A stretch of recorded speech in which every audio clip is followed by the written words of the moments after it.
Jésus-Christ, protège-nous, illumine nos vies. Et tandis que le monde s'embourbe dans la noirceur, Dieu répand sur la terre la lumière de la croix, la lumière de son cœur. Ô croix d'amour, ô croix de Jésus-Christ, protège-nous, illumine nos vies.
Bonsoir, frère Jean-Paul, tu es là? Vous m'écoutez? Très bien. Oui. Ok.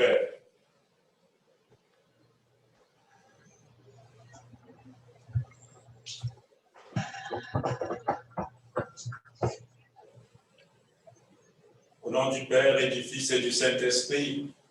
Amen. Amen. Béni sois-tu, Seigneur d'amour, d'être là pour nous. Merci pour ta croix. Merci pour ton sang versé pour l'humanité. Apprends-nous, Seigneur, à t'aimer. Apprends-nous à ne pas te fuir. À embrasser ta croix. En embrassant ta croix, c'est toi-même qu'on embrasse. Et en t'embrassant, on s'offre à toi pour que tu t'offres à nous comme tu l'aimes bien faire, comme tu l'as fait en devenant l'un de nous. L'Esprit Saint est celui qui nous conduit sur ce chemin de croix du corps de l'Église, mais qui inspire nos pensées, nos paroles, nos actions. Surtout qu'il soit notre paraclet, notre aide, pour porter nos croix jusqu'à toi, afin que tu les transformes un jour en résurrection, en gloire éternelle. Béni sois-tu, toi qui vis pour les siècles des siècles. Amen. Amen. Amen. Voilà, mes frères et mes sœurs, ce qui aurait dû être la 4e conférence, c'est ça que vous avez devant vous. L'Église vit de l'imitation du Christ crucifié et glorifié. Voilà, c'est juste pour introduire notre séance d'aujourd'hui. Je vais la faire brève aussi. Vous la lisez avec moi sur le tableau. Hier, on a dit que l'Église, dans les temps de la fin, était une Église en prière. C'est le temps de la prière, tout ce temps de la fin. Et l'Église prie pour elle-même et elle prie pour le monde entier.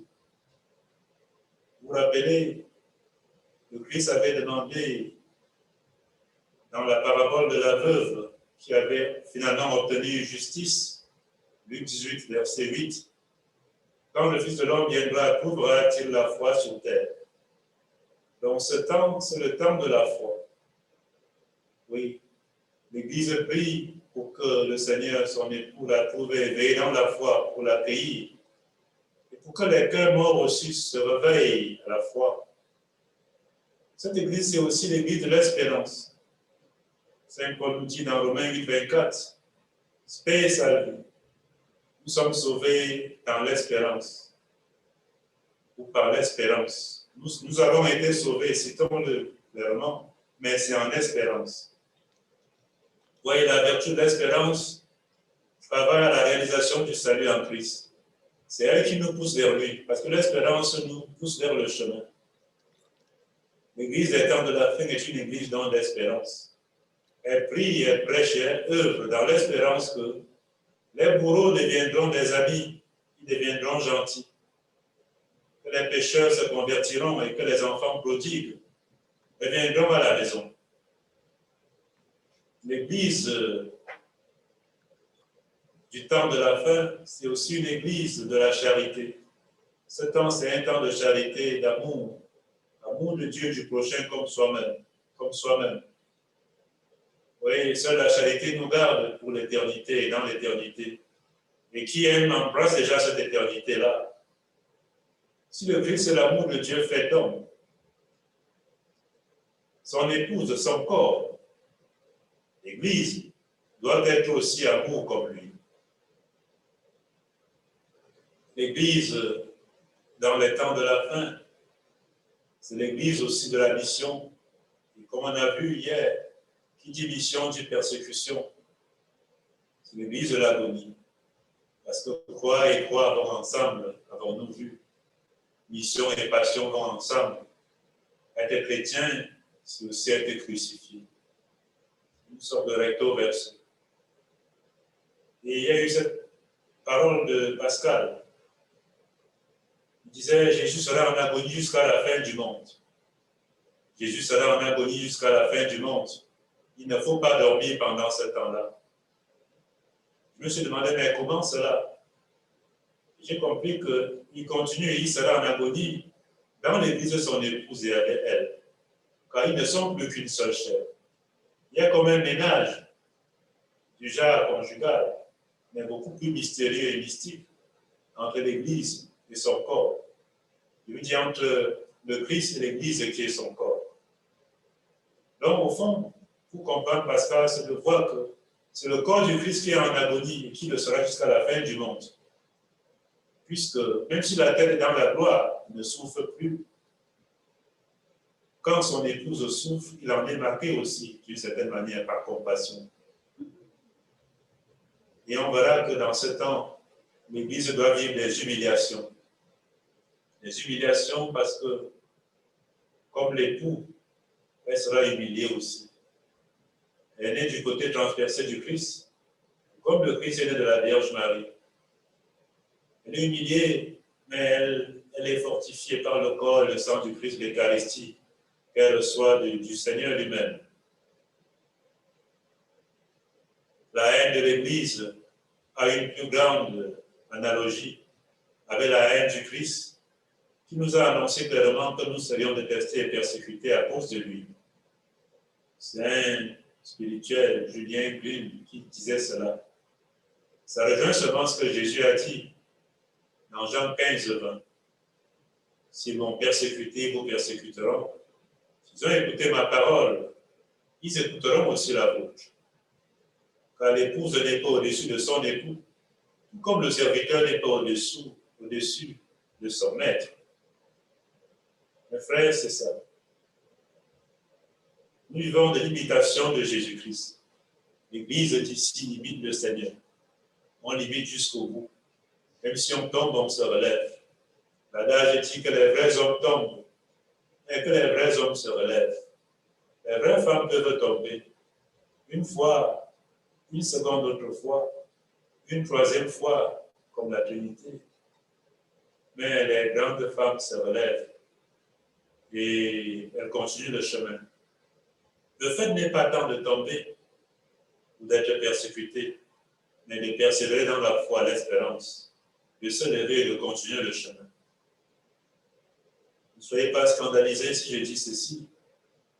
On n'est pas chrétien ou chrétien pour ne plus pécher, mais pour être ami de l'époux, ami de l'ami. Dans l'amitié, on peut flancher, on peut, voilà, homme de chair, pauvre que nous sommes. Il peut arriver, voilà, qu'on pêche. mais ça ne détruit pas profondément. Ça ne devait pas entamer l'essentiel, le fond, notre cœur, qui est Jésus-Christ. Mon chéri Jésus, pardonne-moi, j'ai flanché. Et l'amitié continue. Parce que, aussi noirs que soient nos péchés, sa miséricorde est là pour nous relever. Si nos péchés sont comme une montagne, sa miséricorde est comme le ciel. Regardez l'écart, regardez la grandeur. Donc, j'introduis avec ça que le Seigneur d'amour nous aide à l'imiter jusqu'au bout, à être semblable à lui, qui nous aide à nous configurer à sa croix jusqu'au bout. Même si on pleure, et Jésus pleura, on peut pleurer, mais même si on pleure, qu'il nous configure à lui jusqu'au bout. Parce que le bout, c'est ça qui compte. Les douleurs sont passagères,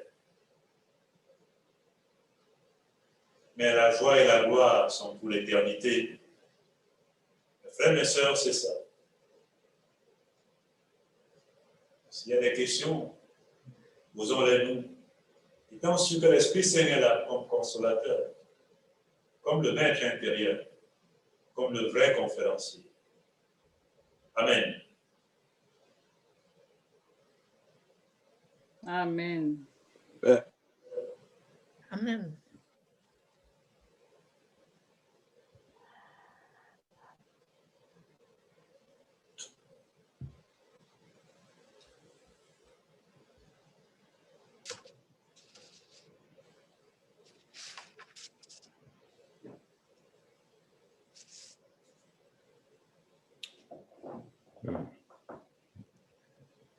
Allô? Bonsoir mon frère Jean-Paul. Bonsoir, cher Bernard. Vraiment, vous nous avez abreuvé dans notre marche vers Pâques, vers la Pâques éternelle d'ailleurs, d'un enseignement fort riche. Je dirais même très dense, parce que le sujet, évidemment, est riche et pouvait nous prendre beaucoup de temps. En 4 enseignements, j'ai bien compris le lien que vous faites entre la croix et la souffrance du corps de Christ, et également par rapport à l'Église. J'ai bien compris que l'Église est née de la croix du Christ. Et que cette Église est un corps dont nous autres chrétiens, nous sommes des membres. Bien sûr, le Christ en étant la tête. Et dans cette souffrance, nous avons bien parlé du péché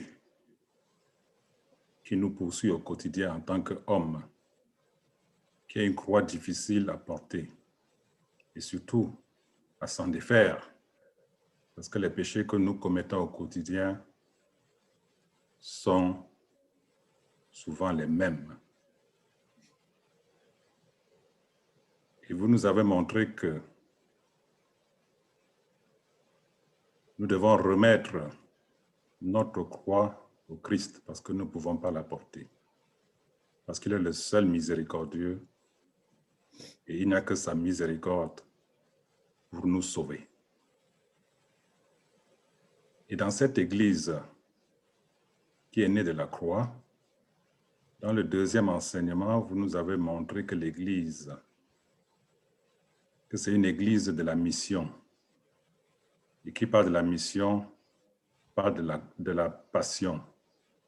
Et également des difficultés que l'on rencontre en route. C'est pour ça que vous avez parlé de la foi, ou bien croire et croix, qui vont de pair. Il n'y a pas de foi sans difficulté, sans souffrance. Et en 3e temps, vous avez parlé, 3e enseignement, vous avez plongé l'Église dans le temps de la fin. Dans le temps de la fin, ça veut dire nous autres chrétiens, nous plonger dans l'espérance. Parce que le temps de la fin, c'est un temps d'espérance. Et l'espérance, également, va avec la foi.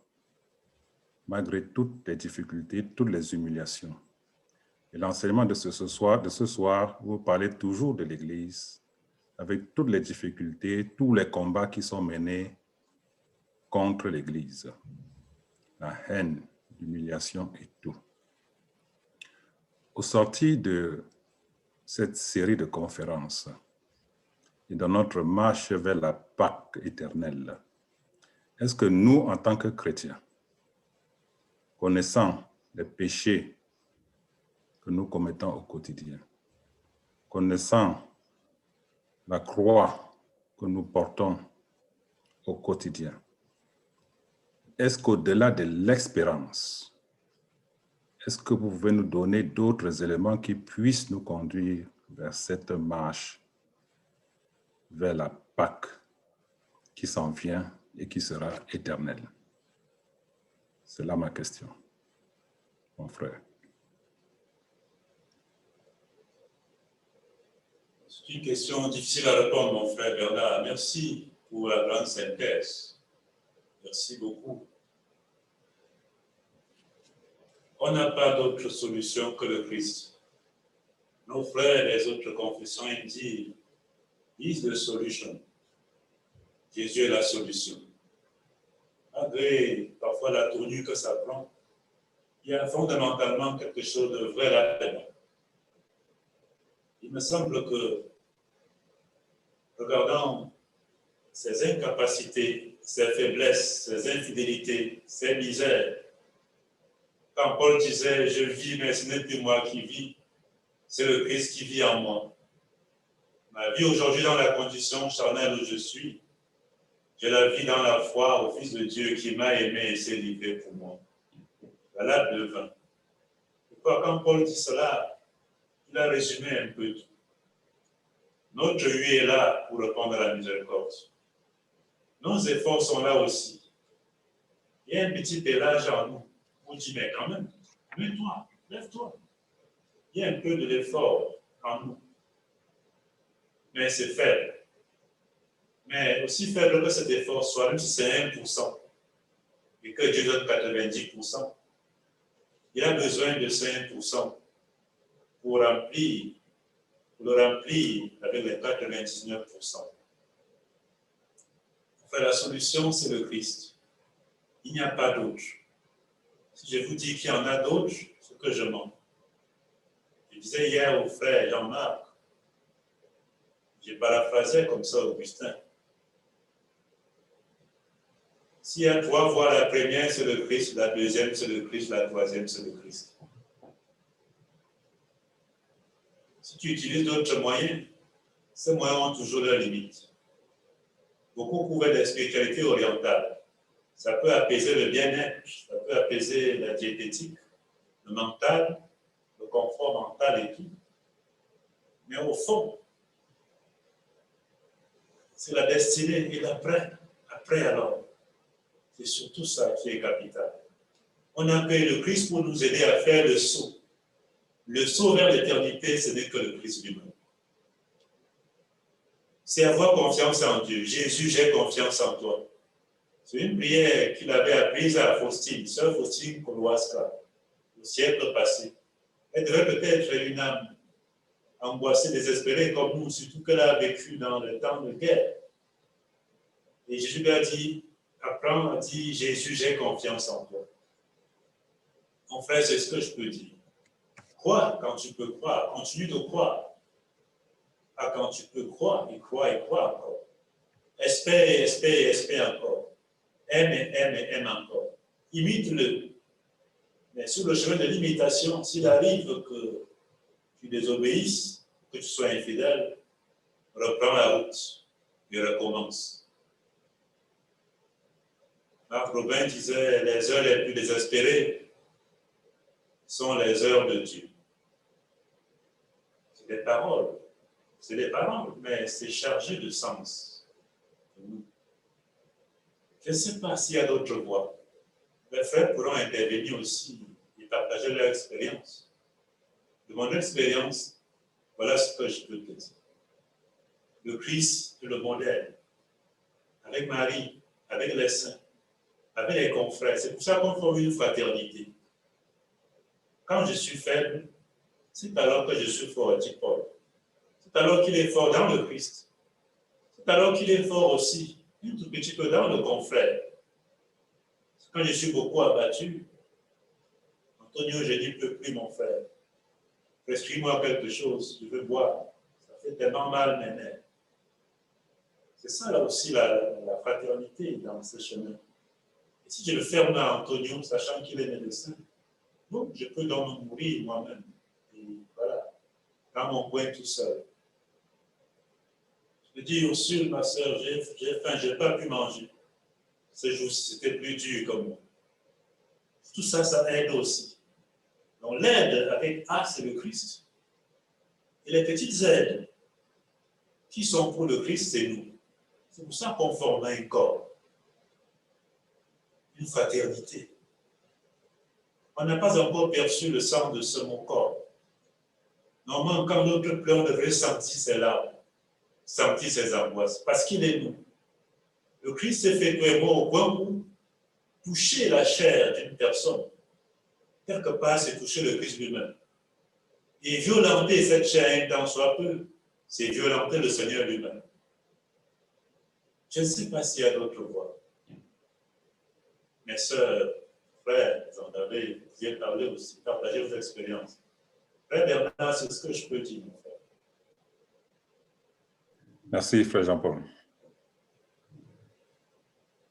Merci, frère Jean-Paul. J'ai une question ici par chat qui vient de notre sœur Annie. Sa question porte sur le mystère de la croix. Elle voudrait savoir si le mystère de la croix peut se résumer dans les termes Christless, crossless et Christless cross.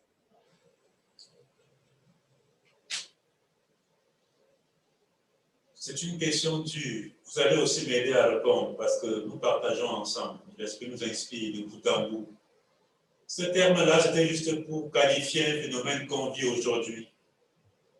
Les gens qui veulent vivre, qui veulent le Christ, mais le Christ de la puissance, le Christ de la gloire, le Christ qui donne, le Christ qui fait des miracles. Il y a d'autres qui voulaient, ils n'ont plus besoin de Dieu. Ce Dieu-là, on ne le veut plus, il est mort. Comme il est mort, on le remplace. On prend la place de notre Père, c'est nous. Dans leur souffrance, ils n'ont pas d'espérance. Puisqu'ils n'ont que eux. L'homme ne peut se suffire lui-même. L'homme reste limité. C'est pour ça que le Christ s'est fait homme. En se faisant homme, la nature divine du Christ, c'est elle qui élève la nature humaine qu'il a prise. Parce que l'homme tout seul ne peut pas. Et en unissant la divinité et son humanité pour faire un, puisqu'il est une personne, en venant avec cela, il aide l'homme à faire le pont. Sans la puissance divine, il y a des choses que l'homme ne peut pas réaliser. Alors, celui donc qui n'a que pour point de référence lui seul, quand l'homme est l'alpha et l'oméga de lui-même, voilà, il peut s'étouffer. Il est dans un cercle. Il n'a pas d'horizon de sortie. D'où l'angoisse existentielle, qui crée souvent des suicides. C'est ce que j'ai appelé crossless cross, je crois. Non, crossless Christ. Non, c'est crossless cross, le Christ, la croix sans le Christ. En tout cas, ne nous perdons pas avec ce terme. C'est en anglais, puisque c'est dans le monde anglophone que j'ai trouvé ça et que c'est plus en vigueur. Donc, c'était juste pour définir, qualifier ce point-là. Au fond, c'est un genre de comportement qu'on devrait éviter parce que l'extrême n'est pas bon. Pour moi, on doit conjuguer tout ça ensemble. Sachant que le crucifié, je reconnais le crucifié parce que je reconnais le ressuscité et vice-versa. C'est simplement ce que j'ai voulu relever en prenant ce terme-là. Que cela ne vous perde pas. Faites comme Paul, faisons comme Paul. Je ne connais que Jésus-Christ et Jésus-Christ crucifié. bien que crucifié, il sait qu'il est ressuscité. Mais il sait que le pouvoir de sa résurrection vient de sa croix, parce que sur la croix, il m'a offert son amour. Jésus n'est pas la croix, il est mort sur la croix. Jésus n'a pas recherché la croix, mais on l'a trouvé pour lui. On a lu une pensée pendant la conférence qui disait que Jésus n'a pas inventé la croix, il l'a trouvé sur son chemin. Mais il en a transformé, il en a fait un sujet, non pas de malédiction comme c'était prévu dans Deutéronome. Maudit soit celui qui est parti au bois. C'était la raison pour laquelle les premiers chrétiens ne voulaient pas s'identifier à la croix à l'époque, plutôt ils ont préféré le ictus, le poisson. Il a transformé dans cette malédiction en bénédiction. Pas pour dire que la souffrance est bonne, non. Il en a transformé. Parce qu'il tire le bien du mal. Il tire la gloire de la souffrance. Il tire la gloire de l'humiliation. C'est de ça qu'il est question ici. Enfin, ne pensez pas que je nous pousse à aller rechercher les souffrances. Non. À une époque au Cameroun, les gens partaient mourir parce qu'on persécutait les chrétiens dans un coin. À l'époque, quand le christianisme commençait. Et ils partaient pour se faire crucifier, pour pouvoir mourir martyr. Au premier siècle chrétien, il y avait aussi des tendances comme ça. Mais je crois, je ne sais pas si le pape Jean-Paul II, je crois, un pape avait répondu disant, ne recherchez pas le martyr, mais ne le fuyez pas non plus. Je peux bien nous dire ça aussi. Ne recherchons pas les souffrances. Combattons la souffrance jusqu'au bout. Sinon, que font les Antonio à l'hôpital, ou les infirmiers qui sont parmi vous, ou les gens, les travailleurs sociaux? Combattons la souffrance jusqu'au bout et la misère et la pauvreté jusqu'au bout. Dieu n'est pas le Dieu de misère, de pauvreté et de souffrance.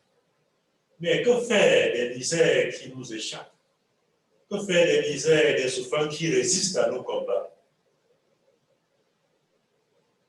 On les offre dans au Seigneur. Je ne suis pas en train de vouloir dire qu'on sélectionne. Même quand je suis malade, j'offre tout ça au Seigneur. Mais je sais qu'en bénissant les remèdes des pharmaciens, des médecins, ça peut me guérir ou me soulager. Tout ça, je l'offre. Mais si dans tout ce que j'ai comme mot, il y a certains qui me résistent, que faire alors? On va si peut-être en situation de cancer terminal. On a prié, on a fait tout, on a invoqué tout. On a vu que c'est les démons, c'est le village, on a tout fait. On a fait l'onction, Dieu et tout. Mais c'est là. Qu'est-ce qu'il faut en faire comme chrétien? C'est de là, c'est de ça qu'il est question quand je parle de croix et de souffrance. C'est un peu long, hein, on dirait une conférence, mais ce n'est pas une question conférence. C'est l'ampleur de la question qui me fait étendre comme ça. Ne les cherchons pas les souffrances, ni la pauvreté, ni la misère. Moi, j'ai mal de voir que les gens meurent pour des bouts de pain. J'ai mal au cœur de voir que les gens meurent du palu. Que les gens boivent l'eau du torrent ou l'eau de la pluie. Comme on a au Cameroun, ils doivent parfois égorger le bœuf pour boire de l'eau qu'il contient, le bœuf qu'il contient dans ses entrailles. Ça fait mal. Dieu ne nous a pas créés comme ça. Parce qu'il y a un manque de fraternité quelque part. Voilà. Voilà, mes frères. Voilà ce que j'aimerais dire.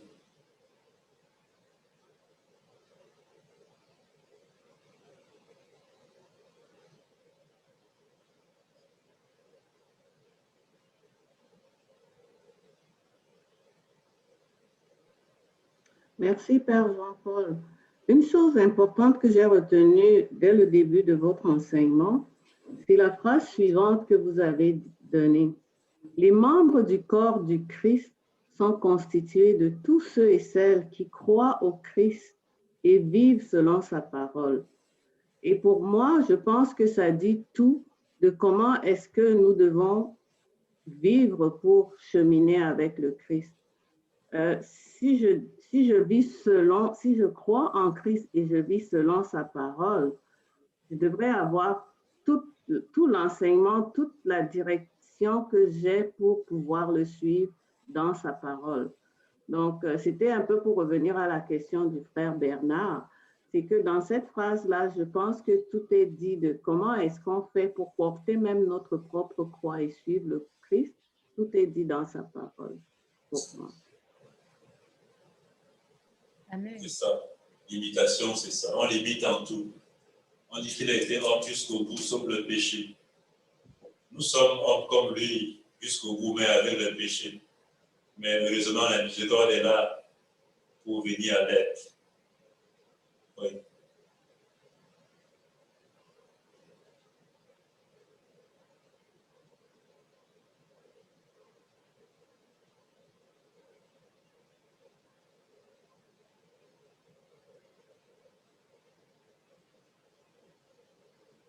Merci encore, Frère Jean-Paul, pour tous ces enseignements. Quelque part, il est dit dans la Bible, « Mon peuple meurt à faute de connaissance, ou du moins à cause de son ignorance. » Alors, aujourd'hui, on parle de la croix et beaucoup de personnes portent une croix aussi parce qu'ils vivent dans l'ignorance. Et je me retrouve aussi parmi ces personnes-là parce que je me dis, aujourd'hui, je ne peux pas dire que je sais vraiment comment suivre le Christ. Je suis en mode écoute, en mode apprentissage, mais je me retiens quand même être au moins au berceau de l'enseignement. Maintenant, si on revient peut-être à ceux qui ne connaissent pas Christ et qui souffrent faute de connaissance, comment ils vont être jugés ou accueillis vu qu'ils ont manqué de connaissances, ils ont manqué d'accès à la connaissance.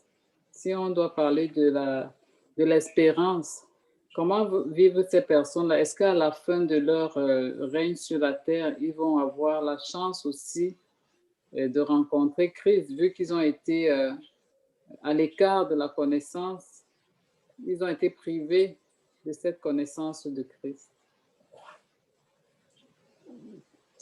Merci, ma soeur, merci. Merci de dire merci. Et merci aussi encore pour la question. Ça nous touche, nous tous. Moi aussi, je suis un apprenti. On ne finit jamais d'apprendre. Le mystère est infini. C'est infiniment grand. Il nous a dit que le mystère divin est convertible à Dieu lui-même. Le mystère, c'est que quand tu crois comprendre, tu te rends compte que tu as encore à comprendre. Encore et encore. Donc, nous tous, on est à l'école du Saint-Esprit.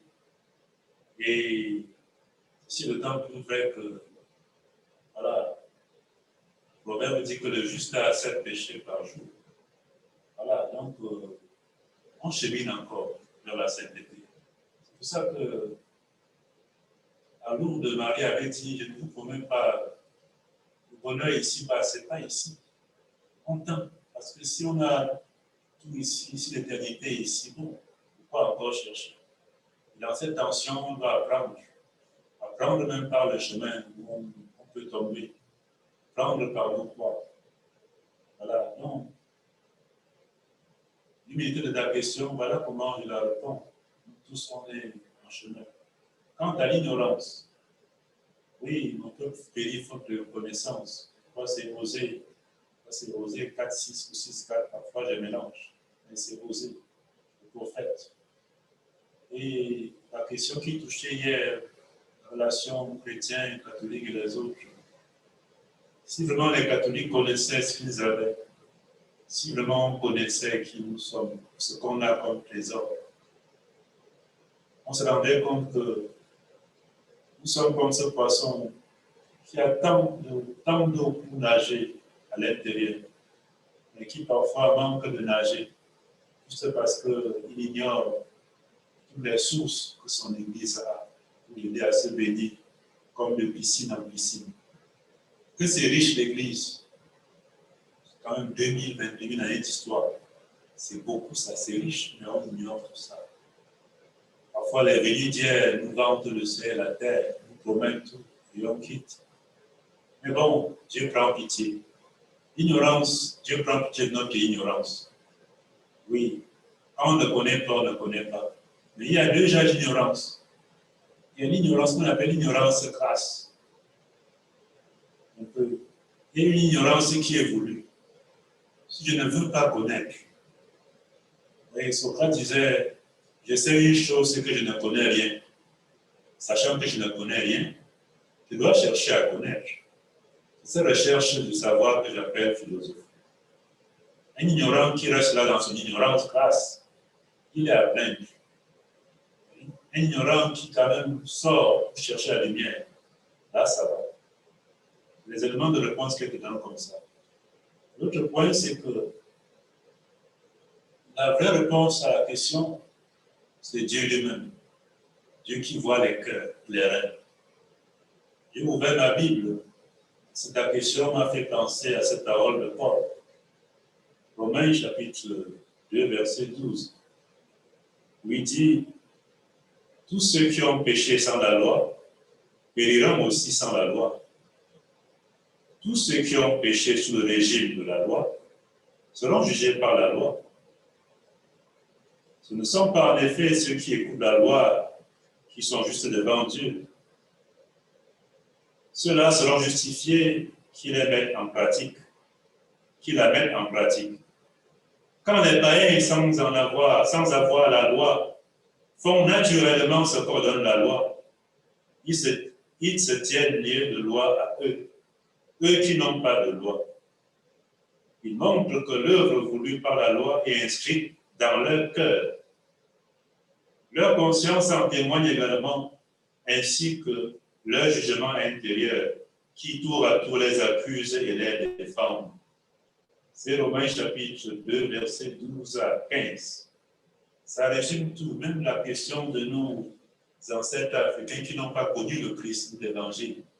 Quel sort, quel jugement Dieu leur accordera? Fondamentalement, Dieu seul sait. Parce qu'il me semble que Dieu doit avoir un sacrement mystérieux dans lequel il voit les cœurs. Lui seul sait comment déterminer. Mais en se basant sur cette parole de Paul, sur cette écriture, ceux qui ont connu l'Évangile seront jugés par l'Évangile qu'ils ont connu. Ceux qui ne l'ont pas connu seront jugés selon leur bonne conscience. Nos parents n'avaient pas de l'Évangile. Ils avaient aussi un principe qui les gouvernait, ce qu'on appelle la loi intérieure. Vous voyez, la première Bible, c'est dans le cœur. Le premier livre de prière, c'est dans le cœur. Il y a beaucoup de choses qui sont inscrites là-dedans. C'est pour ça que Paul appelle ça la loi naturelle. C'est là qui me dit fuis le mal, fuis le bien. Vous allez voir, qu'on soit chrétien ou pas, dans beaucoup de religions au monde, on sait que Dieu n'est pas bon. Un peu. On sait par exemple l'adultère, surtout les fautes morales, on sait que ce n'est pas bon. Même quand on n'a pas d'écriture révélée, dans beaucoup de cultures, il y a ça. Donc il me semble que ce que Paul dit, c'est un critère de jugement pour le Seigneur par rapport aux ignorants. J'achève par le bon samaritain. C'était un samaritain. Un samaritain veut dire païen. Donc ceux-là qui ne croyaient pas au vrai Dieu, qui n'adoraient pas le vrai Dieu comme les gens de Juda. Pourtant, c'est lui que Jésus loue. Contrairement à ceux-là, aux Lévites, les prêtres, les gens en robe comme moi. Il partait, il laisse le monsieur là, il partait. Qui a plus compris l'évangile? C'était le bon samaritain, même s'il ne le connaissait pas. Je prends cet exemple, s'il fallait convertir par rapport à ta question et par rapport à ce jour, on répondrait comme ça. Augustin, l'Algérien, Augustin disait, il y a ceux qui sont dedans, mais dehors. Parlant de l'Église, la question, c'est tout ce que Josiane a un peu répondu. Le corps du Christ, c'est ceux qui croient en sa parole. Sauf qu'Augustin complète en disant, il y a ceux qui sont dedans, mais dehors. Il y a ceux qui sont dehors, mais dedans. Ils sont dedans physiquement, mais dehors spirituellement. Il y a d'autres qui sont dehors physiquement, mais leur vie, leurs actes, leur manière de faire, leur mettre dedans spirituellement. C'est tout ça l'enjeu du bon samaritain. Je ne sais pas si vous comprenez. C'est tout ça aussi l'enjeu de ce qu'on appelle les hommes de bonne volonté. Il ne connaît pas l'évangile, mais il vit comme l'évangile. C'est au point où Gandhi a aimé les béatitudes alors qu'il était un hindou. Il aimait beaucoup les béatitudes dans l'évangile.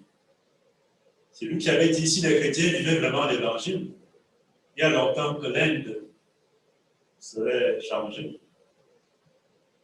vois toute la question que tu as posée, c'est clair dans ta question, ça touche beaucoup de choses. Personne ne peut définir les limites de l'Église. Ce n'est pas seulement le visible qu'on voit là. Il y a ceux qui sont dedans, mais dehors, et ceux qui sont dehors, mais dedans. Il y a beaucoup de bons samaritains dehors, ils nous en disent plus là-dessus. Cher, c'est ce que je peux dire. Merci beaucoup, mon frère.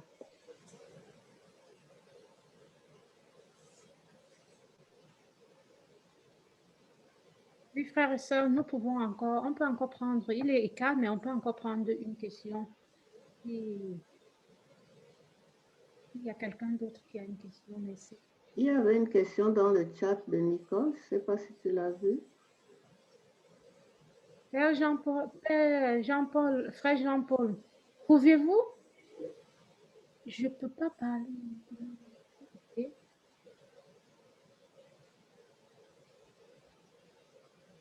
Est-il possible de croire à la croix, à Jésus-Christ sans trop croire à la vie éternelle? Un chrétien me l'a dit, mais je n'étais pas trop sûre. Comment convaincre que les deux sont liés? Comment pouvez-vous l'expliquer? Merci. Merci de la question. Précisons et réprécisons toujours. On ne croit pas en la croix. La croix n'est qu'un bois. Dans le credo, on dit je crois en Dieu le Père Tout-Puissant, en son Fils, en l'Esprit Saint. La croix du bois, pardon. Le bois de la croix est comme la fleur. Ce n'est qu'un instrument sur lequel l'amour a exprimé l'amour. Vous vous rappelez bien la méditation poétique de ce penseur qui a dit l'amour a porté la croix et la croix a porté l'amour. La croix est morte, pardon, l'amour est mort sur la croix. C'est pour ça que la croix la porte. Oui, l'amour. Donc, ce que je veux dire, c'est que Jésus n'est pas une croix. Il est l'homme de la croix.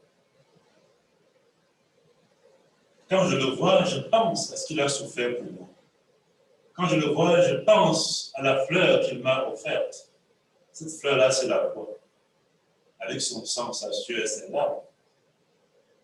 Je ne peux pas les dissocier, mais je distingue quand même pour savoir que ce n'est pas le bois qui est monté au ciel, c'est une personne. La fleur n'était qu'un instrument pour m'exprimer son cœur. Je ne sais pas si je réponds à la question, mais je crois que c'est comme ça que je comprends. On ne peut pas croire au Christ sans penser à sa croix pour moi.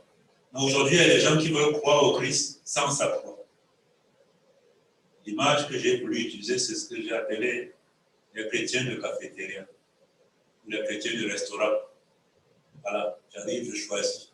Ils choisissent ce qu'ils veulent des mystères du Christ. Le Christ était tout. Je n'ai pas trié ces mystères.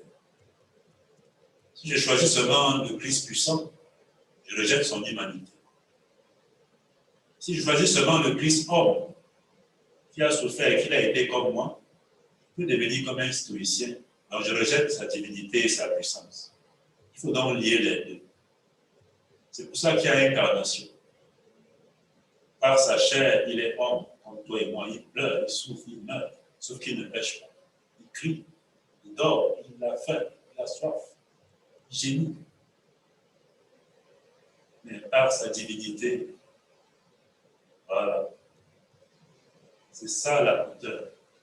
C'est pour ça que l'incarnation est forte. Ça exprime, ça lie ce mystère en deux. On ne doit rien séparer.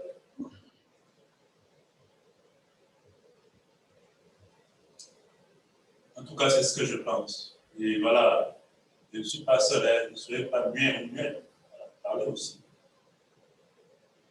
Et la vie éternelle, je crois qu'il y avait sur la question l'aspect vie éternelle. Est-ce qu'on peut croire à la croix sans croire à la vie éternelle? Ça, c'est quelque chose comme ça.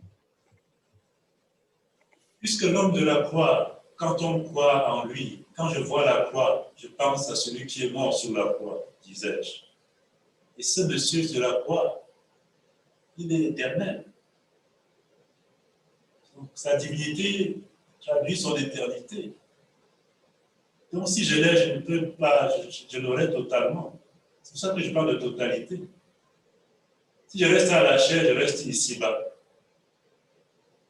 Mais quand je prends les deux, je m'élève. Je pense un jour m'élever comme lui. Avec cette lourdeur de mon cœur, il allégera ça. Que ça passe aussi à ascension. C'est pour ça qu'on dit dans le credo, je crois en la résurrection de la chair. Et l'âme reste veuve au ciel. Quand les saints meurent et communient avec Dieu, ils communient avec leur âme. Mais leur chair reste, leur chair attend encore la résurrection. Le ciel, les saints ne sont pas encore complets dans leur unité. Ils communient par l'âme, mais ils attendent le corps de sa forme, la complétude. On voit ça aussi. Donc un jour, même cette chair de péché, le Christ l'ayant purifié par sa miséricorde, par ces épreuves qu'il permet qu'on traverse, il faudra que ça entre aussi dans l'éternité comme lui. Le Christ est éternel. On ne peut pas croire au Christ et être chrétien ou chrétien sans espérer être éternel. Mais comme j'ai dit, il y a des gens qui veulent choisir, ils veulent être des chrétiens de cafétéria, ils arrivent, ils choisissent. Je choisis ceci, je choisis cela. Mais il peut arriver que quelqu'un choisisse une partie du Christ, une partie de ses mystères, comme ceux qui veulent seulement choisir les miracles ou oublier les autres. C'est de ça qu'il est question.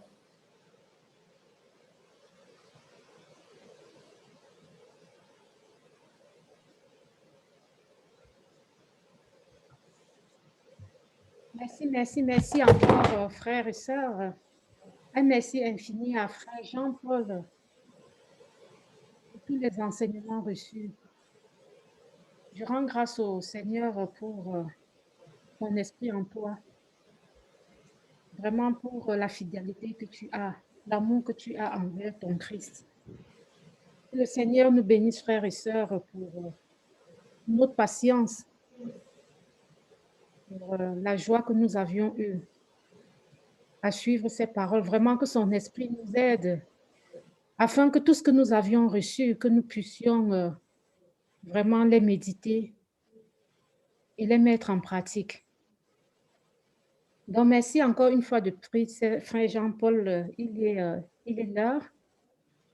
Je ne sais pas si quelqu'un d'autre avait quelque chose à dire. Maman Josiane, avais-tu quelque chose à dire, s'il te plaît? Pas vraiment, mais je pense qu'on pourrait terminer sur cette parole de Jésus dans Jean 8 où il dit « Celui qui me suit ne marche pas dans les ténèbres. » Voilà ce que je voudrais partager. Très bien. Peux-tu envoyer la référence? Je ne sais pas si nous avons tous retenu. Est-ce que notre doyen, Papa Gilles, avait quelque chose à dire? Très bien. Maman Isabelle? Très bien. La bien-aimée? Très bien.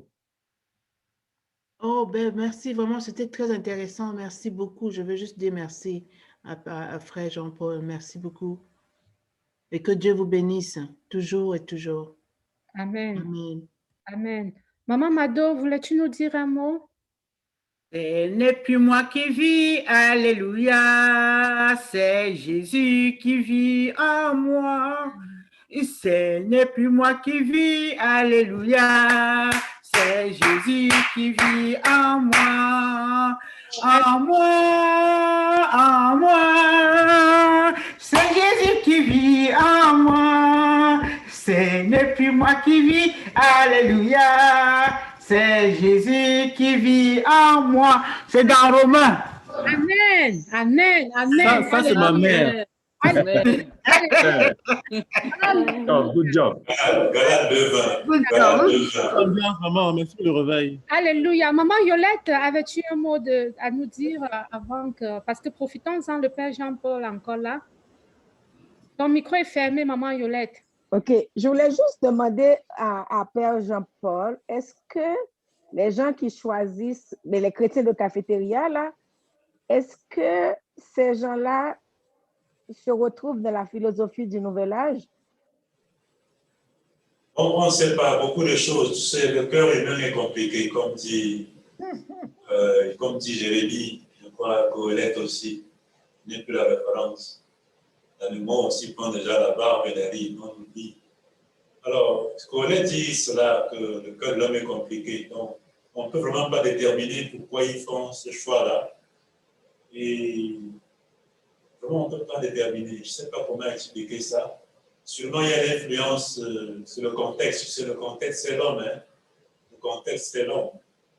Et voilà, quand Rousseau disait au 19e siècle, l'homme n'est plus de la société qui le transforme.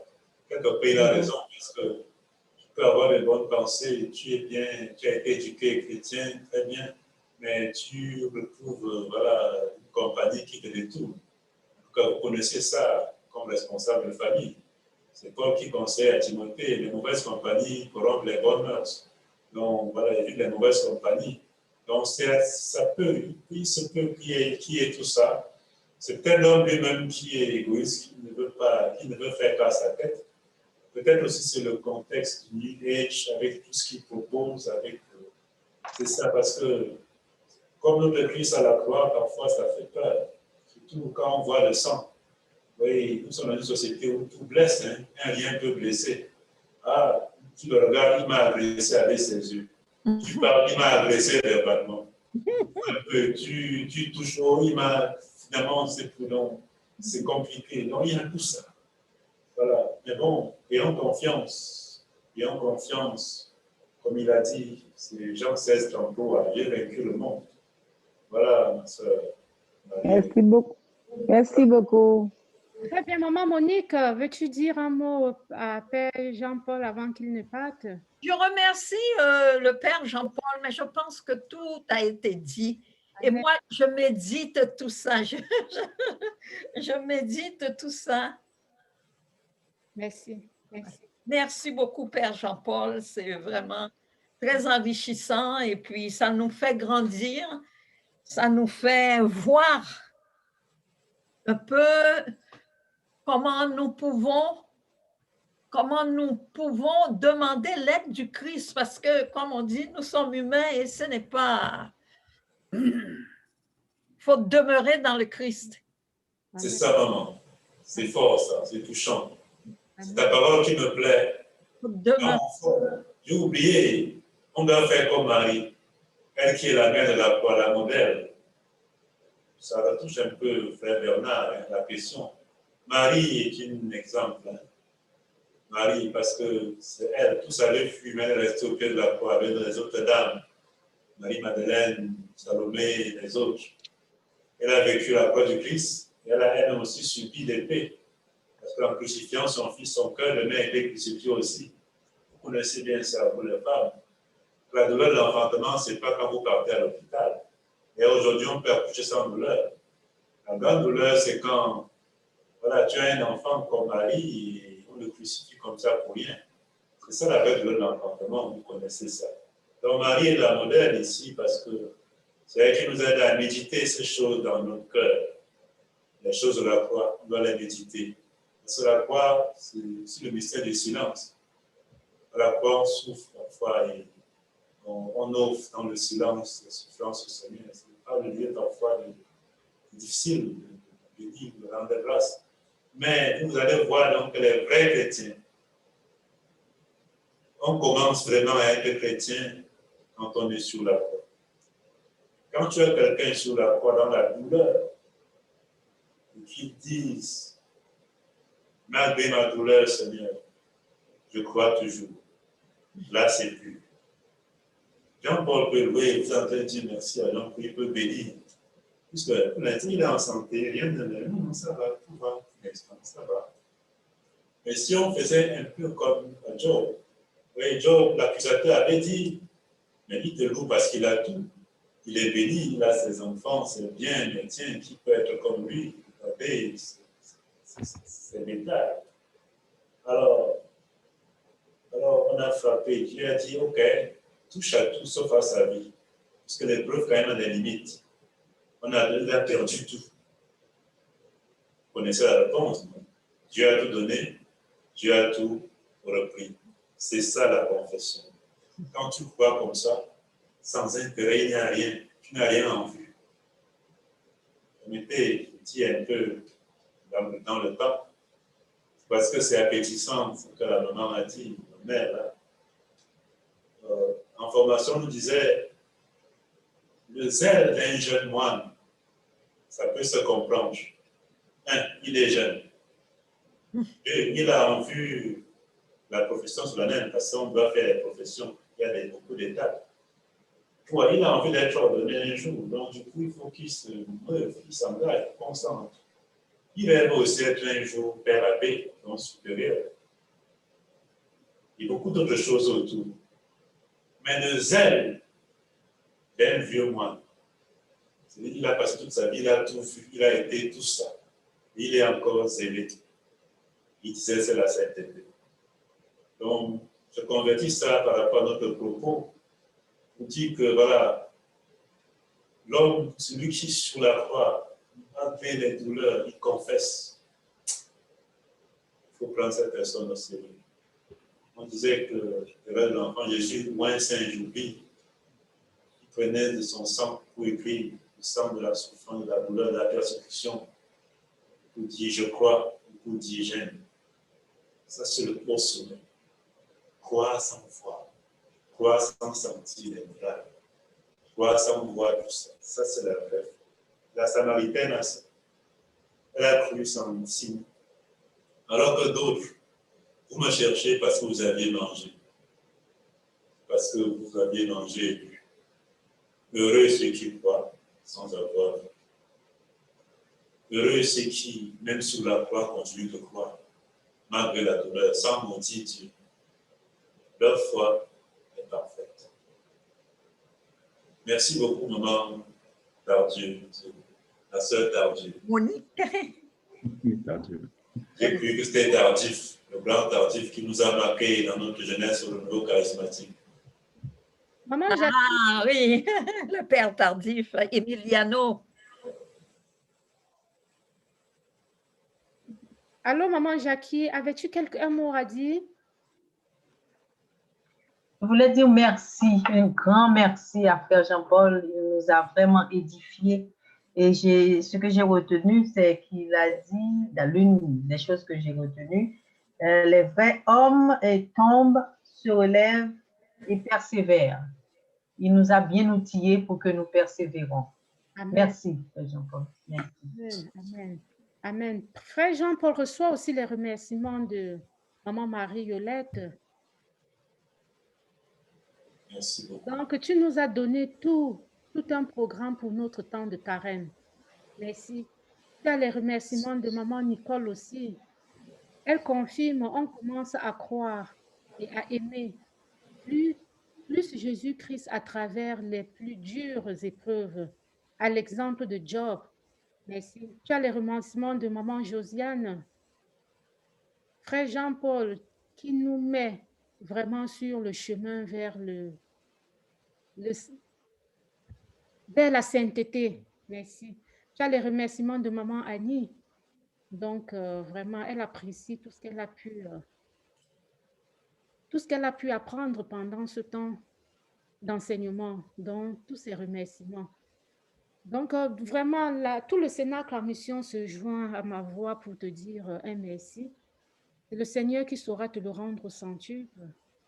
Il nous a vraiment enrichi en ce temps de carême. On en avait besoin. Ça va nous permettre vraiment d'avancer avec confiance dans la persévérance à suivre le Christ. Il nous donne maintenant la grâce d'aller jusqu'au bout. Merci beaucoup, frères et sœurs. Merci pour votre patience. Par la grâce de Dieu, on se reverra demain.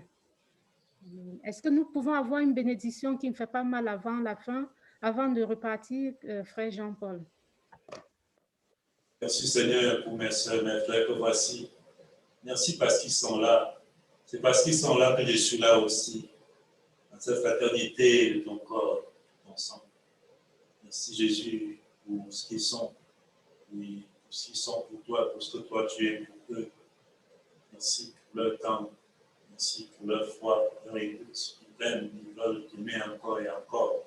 Ils veulent te suivre malgré leur douleur, leurs infidélités, leurs faiblesses, leur indignité. Merci d'être là, de nous avoir conduits pendant tout ce temps, de nous conduire encore.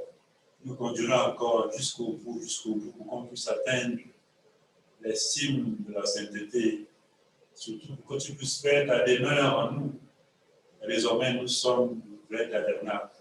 Tu veux dormir en nous, tu veux rester en nous toujours, qu'on puisse toujours faire ta volonté.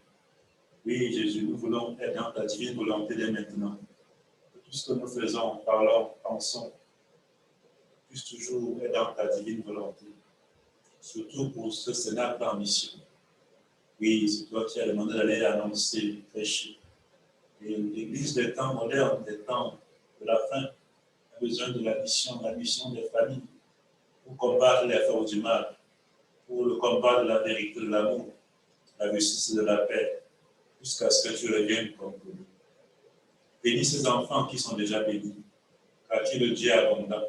Tu bénis et tu bénis encore. Au nom du Père et du Fils et du Saint-Esprit. Amen. Amen. Bonne soirée. Bonne soirée, Frère Jean-Paul. Merci, Père Jean-Paul. Nous avons notre nouveau l'enseignement de carême avec le Père Jacques qui commence demain sur le pardon. C'est un rendez-vous.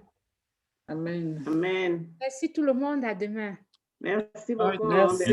Merci Bonne soirée, beaucoup. papa. Merci. Merci. Bye bye. Merci, bye bye. Bye, Joël. Maman Mado, merci pour la joie que tu as mis dans nos cœurs. Oh my God.